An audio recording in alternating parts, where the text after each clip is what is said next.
Malam tanpa bintang, janji tanpa saksi, apa yang dibicarakan dua tokoh paling berpengaruh di Indonesia pada malam 17 Agustus itu, saat seluruh negeri masih belum percaya bahwa mereka merdeka, dan kenapa pintu ruangan pertemuan itu dikunci dari dalam?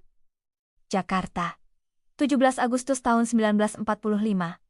Malam hari, langit gelap, tak ada cahaya bulan, tak ada nyanyian merdeka, yang ada cuma keheningan dan bisik-bisik ketakutan. Indonesia baru saja diproklamasikan, tapi belum sepenuhnya lahir. Kau kira semua langsung bahagia? Tidak.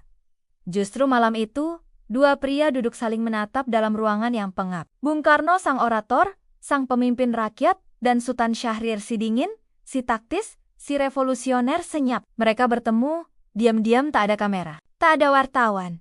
Bahkan ajudan pun disuruh tunggu di luar. Pintu dikunci, gorden ditarik, dan waktu seakan berhenti. Aku tidak percaya pada jalan yang kau pilih, Bung. Ia lelah, bukan cuma fisik batinnya koyak, baru tadi pagi ia memproklamasikan kemerdekaan. Tapi malam ini, ia ditantang oleh sahabatnya sendiri. Itu kata pertama yang keluar dari mulut Syahrir, pelan tapi menusuk. Soekarno memejamkan mata. Kau mengumumkan kemerdekaan, tapi tanpa revolusi. Suara Syahrir tajam. Ia merasa Soekarno terlalu kompromistis. Ia takut Soekarno hanya mengganti penjajah Jepang dengan elit lama. Ia tak ingin Indonesia jadi negara boneka bendera baru, tapi tangan tetap dirantai. Ia menatap Syahrir dengan mata merah yang tak berkedip. Aku berdarah-darah untuk membaca situasi. Kita baru merdeka pagi ini. Belanda belum datang, tapi bayangannya sudah menyelimuti langitku. Soekarno menarik napas dalam. Lalu kau ingin apa? Tapi kali ini, oleh kompromi, oleh ketakutan sendiri, justru karena itu, Belanda menyusul. Tapi, karena aku tidak ingin tanah ini dibasahi darah, sebelum ia sempat tumbuh akar dan Jepang, entah sedang membangun atau menghancurkan harapan. Harus ada pernyataan. Harus ada gerakan nyata dari rakyat. Proklamasi saja tak cukup, Bung. Syahrir berdiri, tangannya mengepal. Ia tahu, Inggris akan masuk. Mereka tidak bisa hanya duduk menunggu sejarah berjalan. Kalau malam ini kita diam, besok kita akan dijajah lagi. Suasana makin tegang. Keringat Soekarno menetes meski angin malam cukup dingin. Ini bukan debat biasa. Ini perang ideologi. Syahrir mau revolusi. Soekarno butuh stabilitas. Mereka berdua tahu, jika mereka pecah, Indonesia bisa bubar dalam semalam. Tapi jika mereka bersepakat tanpa dasar, maka negeri ini akan berdiri di atas kebohongan. Soekarno bangkit. Ia berjalan ke jendela, menatap malam. Lalu, ia bicara pelan. Aku mencintai rakyatku, Syahrir. Aku memilih jalan tengah, bukan karena aku takut.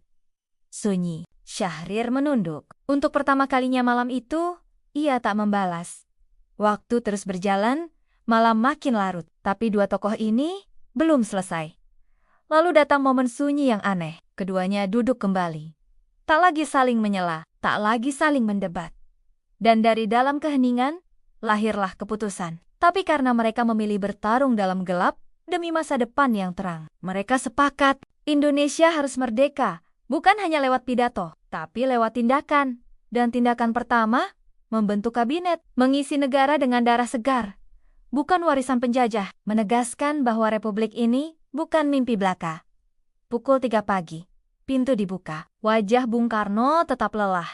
Tapi ada sesuatu yang baru ketegasan. Syahrir keluar tanpa senyum, tapi dengan mata yang mantap. Tak ada yang tahu isi percakapan itu sampai bertahun-tahun kemudian. Tapi kita tahu, setelah malam itu, langkah Indonesia tak lagi gamang.